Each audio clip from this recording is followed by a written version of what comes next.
Nelle prime ore di questa mattina, Gelindo Grisotto, un muratore 53enne di Marano Vicentino, si è tolto la vita all'interno di una cella della casa circondariale di Vicenza.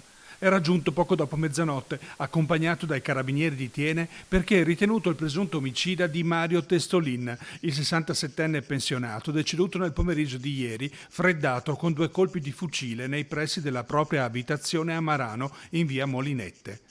Grisotto era stato interrogato in serata dai militari che, visti i precedenti rapporti conflittuali con la vittima, era fortemente indiziato. Secondo i carabinieri sarebbe stato lui a sparare a Testolin con un fucile di fabbricazione artigianale a seguito dell'ennesimo litigio per questioni legate ad un terreno acquistato dalla vittima sfociato in una controversia giudiziaria in sede civile. Sarebbe stato lo stesso Testolin ad aver ammesso ai carabinieri il rancore che ancora nutriva per i presunti torti subiti. Al termine dell'interrogatorio era stato deciso quindi il provvedimento di fermo di indiziato di delitto del muratore quale responsabile dell'omicidio premeditato di Testolin e per questo era stato disposto il trasferimento in carcere. Grisotto avrebbe in passato accusato disturbi depressivi, di cui però non sono documentati referti né prescrizione di medicinali.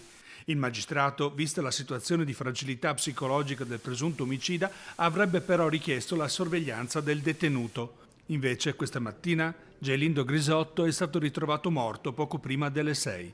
Sono ancora in corso attività di indagine nella casa circondariale e disposta l'autopsia del corpo nelle prossime ore.